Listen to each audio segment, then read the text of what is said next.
अच्छा स्टूडेंट्स, तो पिछले पार्ट में हम लोग ने चेक की डेवलपमेंट को जो स्टार्ट किया था उसको फिर हमने आगे देखा था, कंटिन्यू किया था। और उसमें हम लोगों ने क्लीवेज का एक मेन टॉपिक पढ़ा था। ठीक है जी। तो हम लोग क्लीवेज का टॉपिक जो पढ़ रहे थे उसी को आगे कंटिन्यू करते हैं बेटा। ठीक है। जब जो रिमेनिंग पार्ट रह गया है इस 1 घंटे के वीडियो लेक्चर का, वो अराउंड 20 मिनट्स होगा। तो इस 20 मिनट्स में मैं आप लोगों को मोरुला, ब्लास्टुला और गैस्टुला यहाँ तक पढ़ाने के बाद फिर एक पूरा ओवरव्यू दूंगा डेवलपमेंट ऑफ चिक का, वर्बली या जैसे भी आसानी हो, ताकि आप लोगों को मतलब ऐसा मैं नहीं करना चाहता इस टॉपिक में स्पेशली। और एनटीएस की अगर मैं बात करूँ, एम कैट की, एप्टीट्यूड की, चाहे ई कैटो बी कैटो, सही जी, या एम कैटो, ठीक है। तो एक एक एमसीक्यू काउंट करता है बेटा, वो पूरी ज़िंदगी बदल देता है इंसान की। कि परसेंटेज मार्क्स कम आए तो फिर यूनिवर्सिटी में दाखिला नहीं। तो इसलिए प्राइम फोकस ये होता है कि बस जितना मैक्सिमम बता सकता हूँ और मेहनत कर सकता हूँ बस करूँ आप लोगों की खातिर। ठीक है जी। तो इसलिए थोड़ा सा बता दूंगा दोबारा कि बहुत ज़्यादा आगे बढ़ते रहे और इंसान पिछला भूलते रहे, तो ये सही नहीं है। एक आध स्टूडेंट ने भी मुझे कहा था कि सर आप ना एक काम किया करें कि चैप्टर के एंड में रिव्यू दे दिया करें जो आपने पढ़ा है, तो ताकि वो फिर आसानी हो जाए। तो वो भी फिर मैं इंशाल्लाह करता रहूँगा।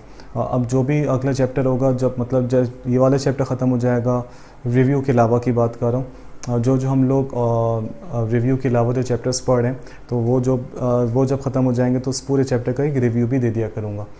ठीक है जी। अब चाहे लैपटॉप से दूँ या ऐसी मतलब जो वाइट बोर्ड वाली जो क्लास होती है इसके ज़रिए से, वो तो बात की चीज़ है, लेकिन मेन मकसद है रिव्यू देना। वो इंशाल्लाह ज़रूर आप लोगों को हर चैप्टर के एंड में मिलेगा। अच्छा बेटा, अभी तक हमने क्या पढ़ा? अभी तक हमने जो पढ़ा वो मतलब पिछले टॉपिक के हिसाब से हमने क्लीवेज वगैरह देख लिया था। What is cleavage? The repeated mitotic divisions in the cells present in blastodisc in early embryo.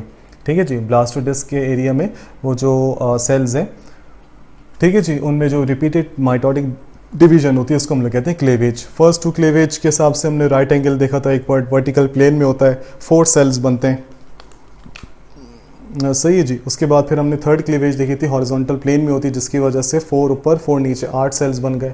Remaining cleavage जो होती है वो इरेगुलर होती है, बनते रहते हैं, जिसकी वजह से वो जो सेल्स होते हैं उनके पास प्रॉपर साइटोप्लाज्म आ जाता है सबके पास। उसको हम लोग कहते हैं साइटोप्लाज्मिक लोकलाइजेशन। साइटो का मतलब सेल, प्लाज्म का मतलब फ्लूइड। ठीक है जी।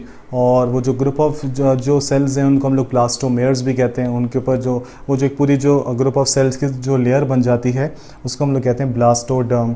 ठीक है। अभी की क्लास में हम लोग पढ़ते हैं इसके बाद क्या होता है। आप इसको माइंड में रखना बेटा, ये सब चीज़ें पुरानी हो चुकी, इसको माइंड में रखना। अब इसके बाद क्या आता है? इसके बाद एक स्टेज है आपके पास, उसको हम लोग कहते हैं बायोलॉजी में मोरुला। क्या कहते हैं बेटा? मोरुला।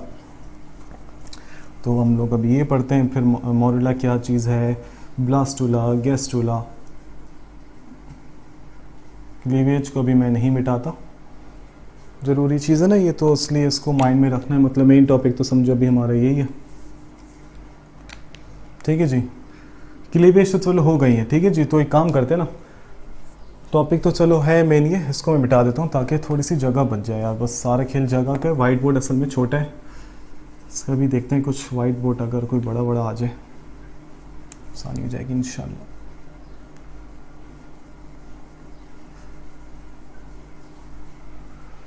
ठीक है जी। अच्छा जी। तो मैं आपको बताता हूँ, यहाँ पे लिखता हूँ सबसे पहले मोरुला। ठीक है जी। इसको मैं ए कर देता हूँ ताकि आपको पढ़ने में मुश्किल ना हो। अच्छा, मोरुला का जो वर्ड है वो निकला है मलबेरी शेप से, शहतूत उर्दू में कहते हैं इसको, मलबेरी शेप्ड। ये होती है एक सॉलिड बॉल ऑफ सेल्स। जो भी आपके पास बॉल ऑफ सेल्स बनी थी ना बेटा, सॉलिड बॉल ऑफ सेल्स, जो मोरुला की जो स्टेज है, in this stage many blastomeres are together, look together. बहुत सारे इसके मतलब सेंटेंसेस बनते हैं। ये जो आपके पास अभी जो सॉलिड बॉल ऑफ सेल्स बनी थी ना, जो मैंने आपको बेटा पिछली इसमें बनाई थी,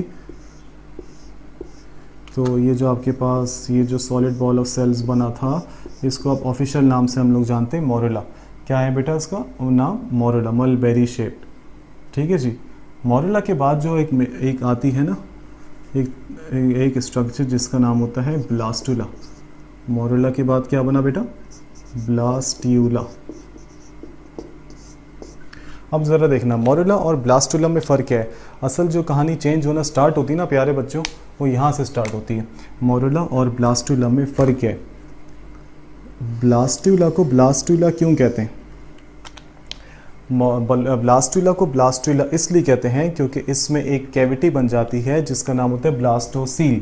क्या नाम होता है बेटा? ब्लास्टोसील। अभी यहाँ पे आपको कोई कैविटी नज़र आ रही थी? नो सर, सारे सेल्स एक दूसरे से मिल में सिमिलर हैं, अटैच हुए हुए हैं। ठीक है जी, कोई डिफ्रेंशिएशन, कोई सेपरेशन कुछ भी नहीं। ये इस स्टेज को हम लोग क्या कहते हैं? मोरुला। क्या कहते हैं बेटा? मोरुला। ठीक है जी।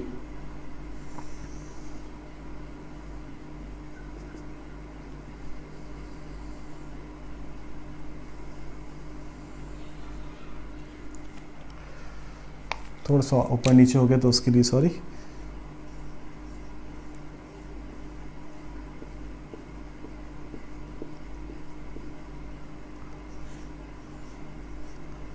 मैं ये जो बना रहा हूँ ना बेटा, ये बताऊँ क्या है? ये आपके पास ग्रुप ऑफ सेल्स है। ठीक है जी, इस स्टेज को हम लोग कहते हैं ब्लास्टुला। ठीक है जी। वाई? अच्छा, एक और चीज़ सर, ये आपने यहाँ पे तो इतने सारे सेल्स हैं, यहाँ पे तो आपने इतने कम सेल्स बना दिए। तो बेटा उसका परेशान नहीं होना, ये वही मतलब ये सेल्स तो बहुत सारे, लेकिन अभी हमने प्राइम फोकस किया हुआ ताकि मैं ताकि मैं 2 लेयर्स बना दूँ। ऐसे तो मैं चाहूँ तो ये पूरा उससे भर दूँ, वो आपको उतना मज़ा नहीं आएगा। तो ये मत समझना ये कोई कैविटी खाली हो गई, खाली नहीं है। यहाँ पर भी बहुत सारे सेल्स हैं, तो यहाँ पर मैं सब डॉट डॉट लगा देता हूँ। ये सब सेल्स ही हैं, इनको स्पेशली इसलिए फोकस किए ताकि मैं आपको कैविटी बता सकूँ सही से। मैं यहाँ लिख देता हूँ, यहाँ पे भी सेल्स हैं भाई, यानी कि ब्लास्टोमेर्स, यहाँ पे भी सेल्स हैं। ठीक है जी, ये भी सेल्स हैं, ये जो बनाए ये तो हैं ही सेल्स। ठीक है, तो ये कोई खाली जगह नहीं है। हाँ, ये है खाली जगह अभी, जिसको हम लोग कहते हैं मतलब एक कैविटी है। कैविटी का मतलब होता है हॉलो स्पेस। ये दांतों वाली कैविटी नहीं बेटा, वो तो अलग है। वो न्यूट्रिशन के चैप्टर में आप पढ़ोगे, प्लाक एंड डेंटल डिजीजेस, वो अलग चीज़ें होती हैं। लेकिन ये जो बेसिकली जो सीलोम का जो वर्ड होता है, जो सील होता है, शॉर्ट फॉर्म में COEL, सीलोम, COELOM, ये सब का मतलब हॉलो स्पेस कैविटी का होता है। तो इस कैविटी को हम लोग बायोलॉजी में क्या कहते हैं प्यारे बच्चों? इस कैविटी को हम लोग बायोलॉजी में कहते हैं ब्लास्टोसील। क्या कहते हैं? ब्लास्टोसील। इसका एक और नाम भी है, इसको हम लोग सेगमेंटेशन कैविटी भी कहते हैं। सेगमेंटेशन, सेगमेंट मतलब डिवीजन। इस कैविटी की वजह से हमारे पास डिवीजन आ गई। सेगमेंटेशन का मतलब होता है डिवीजन। याद होगा आप लोगों को, फाइलम आर्थ्रोपोडा में बहुत वर्ड कॉमन है। ठीक है जी, सेगमेंटेड लेग्स। अच्छा, ये जो आपके पास ना इस कैविटी की वजह से जो ब्लास्टोसील है, ठीक है जी, ये जो ब्लास्टोसील है, ये जो कैविटी है, इसकी वजह से आपके पास जो सेल्स हैं वो 2 हिस्सों में डिवाइड हो गए। जब इसको सेगमेंटेशन कैविटी या डिवाइडिंग कैविटी भी कहते हैं। एक ऊपर वाले एक the cells of the upper portion, एक है cells of the lower portion. ठीक है जी, ये जो cells of the upper portion है इसको हम लोग कहते हैं एपीब्लास्ट। ये हर वर्ड के एंड में ब्लास्ट का मतलब होता है जर्मिनेटिंग, जर्मिनेशन, यानी कि जर्मिनेटिंग लेयर्स। अभी बन रहा है ना कुछ, अभी क्या बन रहा है? अभी हमारे पास एम्ब्रियो की डेवलपमेंट हो रही है, जो मतलब चिक बनाएगा। टॉपिक का नाम क्या है? डेवलपमेंट ऑफ चिक। ठीक है जी। ब्लास्ट का मतलब होता है जर्मिनेटिंग लेयर। अच्छा, और एपी का मतलब क्या है बेटा? एपी का मतलब होता है ऊपर। बात समझ में आई? Cells of the upper part are known as epiblast, और ये वाले कौन से होंगे? सिंपल सी बात है, हाइपोब्लास्ट। हाइपो का मतलब क्या होता है? कम। यहाँ पे हाइपो का मतलब है नीचे। ठीक है जी। उर्दू भी अल्लाह माफ़ करे ऐसी होगा, ये सही से लिखा भी नहीं मैंने, ये फिर कुछ बेहतर है। ठीक है जी, नीचे। हाइपो का मतलब नीचे, एपी का मतलब ऊपर। तो cells of the upper region of the blastocoel are known as epiblast, cells of the lower region of the blastocoel is known as hypoblast. ठीक है जी। तो ये जो आपका था ब्लास्टुला, जिसमें हम लोग पढ़ते हैं why blastula so called, blastula so called, blastula को ब्लास्टुला इसलिए कहते हैं क्योंकि इसमें एक कैविटी फॉर्म हो जाती है जो कि सेल्स को 2 हिस्सों में डिवाइड करती है। उस कैविटी को हम लोग कहते हैं, क्या कहते हैं प्यारे बच्चों? ब्लास्टोसील। जिसकी वजह से जो ग्रुप ऑफ सेल्स है वो 2 हिस्सों में डिवाइड हो जाते, जो सेल्स हैं यानी कि जो ब्लास्टोमर्स हैं बेटा, वो 2 हिस्सों में डिवाइड हो जाते हैं। एक होता है अपर पोर्शन, एक होता है लोअर पोर्शन। जो upper portion of the cells है उसको हम लोग कहते हैं एपीब्लास्ट, जो lower portion of the cells है उसको कहते हैं हम लोग हाइपोब्लास्ट। और जो मेन कैविटी है उसका नाम होता है ब्लास्टोसील। क्या कहते हैं उसको बेटा? ब्लास्टोसील। यहाँ तक आपकी बात समझ में आ गई बेटा? ठीक है जी। अब आप आ जाओ, इसके बाद मोरुला बन गया, ब्लास्टुला बन गया। अब एक मेन चीज़ क्या रह गई सर? अब एक मेन चीज़ रह गई जिसको हम लोग कहते हैं गैस्ट्रूला। ठीक है जी, ये अपने पास एक पिक्चर ले लो उसकी, ताकि गैस्ट्रूला हम लोग सुकून से समझ लें। उसके बाद फिर रिव्यू भी करेंगे इंशाल्लाह।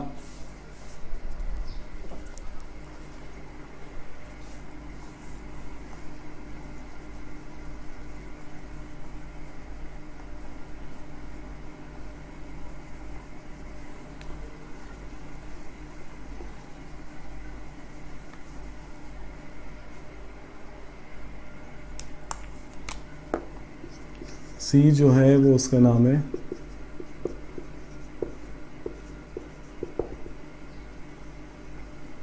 गैस्ट्रूला। वाई इस स्टेज को हम लोग गैस्ट्रूला क्यों क्यों कहते हैं? बताऊं क्यों कहते हैं? क्योंकि इसमें ना 3 जर्म लेयर्स फॉर्म हो जाती हैं। ज़रा देखना क्या लिखा है, फॉर्मेशन ऑफ 3 जर्मिनल या जर्म लेयर्स, जिनको हम लोग ऑफिशियली कहते हैं ब्लास्ट। ठीक है जी, जर्म लेयर्स कॉल्ड, कौन कौन सी जर्म लेयर्स हैं बेटा हमारे पास जो बनेंगी इसमें? Ectoderm, mesoderm and last but not the least. देखो तीनों के एंड में डर्म आ रहे। डर्म का मतलब है सरफेस। ठीक है जी, वैसे स्किन भी होता है, स्किन भी सरफेस पर ही है ना, मतलब तो सरफेस ज़्यादा सही हुआ। एक्टो का मतलब बाहर, मीज़ो का मतलब बीच में, दरमियाना, और एंडो का मतलब होता है इनसाइड। ये जो प्रोसेस है ना, इस प्रोसेस को कहते हैं गैस्ट्रूलेशन। प्रोसेस का नाम क्या है बेटा? गैस्ट्रूलेशन। ठीक है जी। अब वो ये जो प्रोसेस है वो किस तरह होता है, आप ज़रा वो देख लीजिए। ठीक है जी, इसमें मैंने फिर बनाया, बल्कि एक काम करता हूँ, उसको मैं दूसरे तरीके से बना देता हूँ।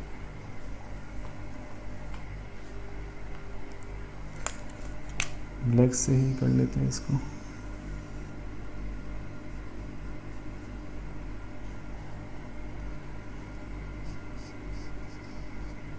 सही है जी। उसके बाद फिर मैं इसको, फिर इसका एक कैप है,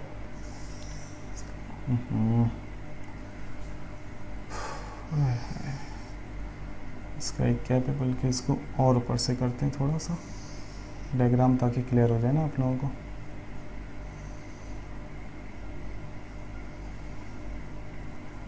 ठीक है जी।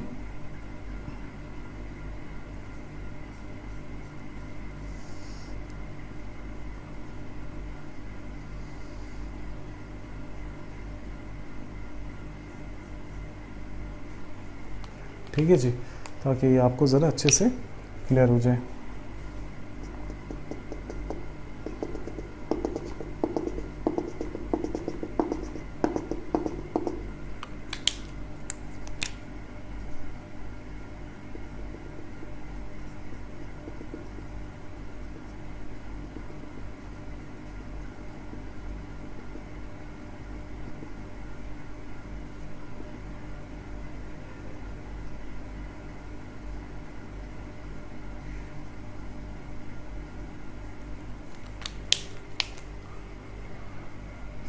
हाय हाय हाय।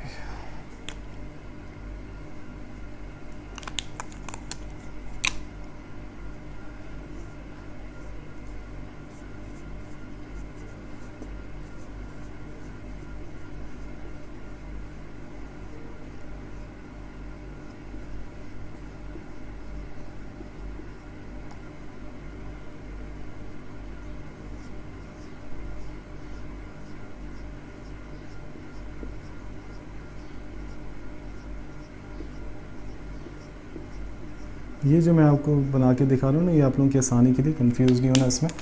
ठीक है जी, इनको और इनको ना भी बनाओ तो मसला नहीं है। अब एक मैं मेन चीज़ बता देता हूँ इसमें क्या चीज़ होती है बेटा। पहले इसकी लेबलिंग ज़रा कर दूँ मैं। ये कहलाती है प्रिमिटिव स्ट्रीक। ये जो नॉट लाइक स्ट्रक्चर है जो थोड़ा सा फैला हुआ है, इसको कहते हैं प्रिमिटिव नॉट, या इसका एक और नाम भी है हेंसन्स नोट। ठीक है जी। ये जो आपके पास सेल्स हैं, ये आपके पास एपीब्लास्ट हैं, जो कि कौन सी डर्म बनाएंगे, यहाँ पे लिख दो, ये फॉर्म करेंगे एक्टोडर्म। ये जो आपके पास ग्रुप ऑफ सेल्स है ये आपके पास है हाइपोब्लास्ट, और ये रिस्पॉन्सिबल होंगे for the formation of inner group of cells known as endoderm. और ये जो आपके पास जो सेल्स हैं ये सब, इनको हम लोग कहते हैं माइग्रेटिंग सेल्स, जो कि फिर फॉर्म करते हैं मेसोडर्म। ठीक है जी। अच्छा अब ज़रा सुनो बेटा, मोरुला बन गया, ब्लास्टुला बन गया और गैस्ट्रुला। जब हम गैस्ट्रुला में आए बेटा, गैस्ट्रुला में हमने देखा कि वो जो कैविटी जो बंद रही थी वो इतनी एक्सपेंड हो गई कि ये स्ट्रक्चर हमारे पास आ गया। कैविटी ने दोनों हिस्सों को क्या कर दिया बेटा, मतलब इस डायग्राम के हिसाब से बहुत ज़्यादा गैप इसलिए दे दिए ताकि लेबलिंग में और समझने में आसानी हो जाए। थोड़ा सा गैप आ चुका है अपर ग्रुप ऑफ सेल्स और नीचे ग्रुप ऑफ सेल्स में, कैविटी अच्छी खासी डेवलप हो गई है ब्लास्टुला में। ये जो कैविटी डेवलप हुई इसकी वजह से आपको पता है एपीब्लास्ट कौन सा होता है, ऊपर वाले सेल्स, और जो नीचे वाले सेल्स हैं मैं सुपरफिशियल टू इन्फीरियर देखूं, ये सॉरी मैं सुपीरियर टू इन्फीरियर देखूं तो upper group of cells epiblast, lower group of cells उसका नाम क्या होता है, हाइपोब्लास्ट। अच्छा अब क्या होता है बेटा, गैस्ट्रुला में हमारे पास तीन ग्रुप ऑफ सेल्स तीन जो लेयर्स ऑफ सेल्स होती है वो फॉर्म हो जाती हैं। इस प्रोसेस को हम लोग क्या कहते हैं, gastrulation, the formation of 3 germ layers. Germ layers मतलब कौन सी हैं, ऐसी लेयर्स जो आगे जाके जर्मिनेशन या डेवलपमेंट में काम आती हैं। इन्हीं 3 जर्म लेयर्स से फिर ट्रिप्लोप्लास्टिक ऑर्गेनिज्म है तो वो क्या बनते हैं, और टिश्यूज़, और उसके बाद फिर ऑर्गन सिस्टम। मैंने आपको याद है एक टास्क भी बताया था करने के लिए। जो डिप्लोप्लास्टिक है उनमें सिर्फ एक्टोडर्म और एंडोडर्म होती है। अच्छा अब ज़रा सुनो, 3 जर्म लेयर्स का नाम क्या, एक्टोडर्म जो कि किससे डिराइव हुई है, एपीब्लास्ट से। एंडोडर्म जो कि किससे डिराइव हुई है, हाइपोब्लास्ट से। बची कौन, ये बीच वाले सेल्स, माइग्रेटिंग सेल्स, जिनको हम लोग कहेंगे मेसोडर्म। प्रोसेस का नाम होता है गैस्ट्रुलेशन। होता किस तरह, मतलब होता क्या है बेटा, ये जो ब्लास्टोसील ने इन दोनों को जो डिवाइड थोड़ा बहुत कर दिया है वो किस हिसाब से किया, अब ज़रा देखना। ये वाले तो एपीब्लास्ट थे, ये वाले तो हाइपोब्लास्ट थे। इस गैस्ट्रुलेशन में एक प्रोसेस होता है जिसको आप यहाँ लिख लो, इनवेजिनेशन। ये जो आपको नजर आ रहा है ना एपीब्लास्ट, और ये इनवेजिनेशन, और ये जो इनवेजिनेशन है इसका ताल्लुक किससे बेटा, ये एपीब्लास्ट। ये जो एपीब्लास्ट के जो ग्रुप, एपीब्लास्ट के जो सेल्स हैं वो ऐसे थे पिछले स्टेप में, अब ये क्या हो गए, इन्वर्ड हो गए। तो ये जब इन्वर्ड हुए तो इनके जो कुछ सेल्स हैं वो नीचे चले गए। ठीक है जी। और वो जो कुछ सेल्स हैं जिन्होंने जो नीचे की तरफ माइग्रेट कर गए उनको हम लोग कहते हैं माइग्रेटिंग सेल्स। एपीब्लास्ट के जो सेल्स हैं वो ऐसे थे, अब वो इन्वर्ड हो गए ऐसे। तो इनके इन्वर्ड होने की वजह से एक बीच में ये आप देख रहे हो, ये वाला हिस्सा और ये वाला हिस्सा देखना, पहले ऐसा था अब ये इन्वर्ड हो गया ऐसे। तो इसकी वजह से जो ये वाला और ये वाला हिस्सा था, इसकी वजह से एक नॉट बन गई, एक स्ट्रक्चर बन गया जिसको हम लोग कहते हैं प्रिमिटिव स्ट्रीक्स। इन सब का जिक्र आगे आएगा तो इसलिए थोड़ा बहुत इसका ट्रेलर दे दिया, जिसको हम लोग हैंसन्स जिसको हम लोग कहते हैं प्रिमिटिव स्ट्रीक, ये वाला स्ट्रक्चर। ये प्रिमिटिव स्ट्रीक थोड़ा सा जब नीचे जाता है एपीब्लास्ट की तरफ तो उसका जो एंटीरियर सरफेस है, सामने वाला सरफेस है, वो थोड़ा सा ब्रॉड हो जाता है, उसको हम लोग कहते हैं हैंसन्स नोड। अभी मैं नहीं बता रहा इन सब के बारे में, आगे जाके क्या करेगा, बस सिर्फ लेबलिंग इसकी समझ लो, 3 चीज़ों की, 2 चीज़ों की।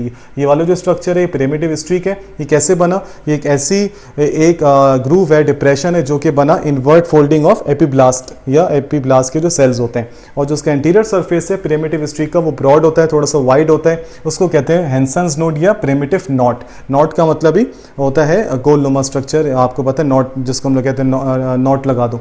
ठीक है जी। अब बात समझ में आई। जब एपीब्लास्ट के सेल्स इन्वर्ट हुए तो इससे जो कुछ सेल्स है वो माइग्रेट करते हुए कहाँ तक चलेगा बेटा, हाइपोब्लास्ट तक। ठीक है जी। जब वो नीचे गए तो आपको पता है वाले ग्रुप ऑफ सेल्स क्या बना देंगे, नीचे हाइपोब्लास्ट। और ये जो माइग्रेटिंग सेल्स हैं जो एपीब्लास्ट और हाइपोब्लास्ट के दरमियान रहते हैं, इन माइग्रेटिंग सेल्स का नाम होता है मेसोडर्म। क्या नाम होता है बेटा, मेसोडर्म। एपीब्लास्ट और हाइपोब्लास्ट तो हमारे पास मौजूद था, बस इनकी एपीब्लास्ट सेल्स की इन्वर्ट या इंटरनल फोल्डिंग या इन्वेजिनेशन की वजह से ऊपर एक प्रिमिटिव स्ट्रीक बन गई, एक लॉन्गिट्यूडनल स्ट्रक्चर, और नीचे जो सेल्स हैं वो कुछ सेल्स ने एपीब्लास्ट के जो नीचे जो हुए मतलब वो जो उन्होंने माइग्रेट किया, उसकी वजह से जो सेल्स हैं उनका नाम होता है माइग्रेटिंग सेल्स, जो कि आगे जाके कौन सी लेयर ऑफ बनाते हैं, मेसोडर्म। एपीब्लास्ट पहले से मौजूद थी, यस या नो, यस। हाइपोब्लास्ट पहले से मौजूद थी, यस या नो, यस।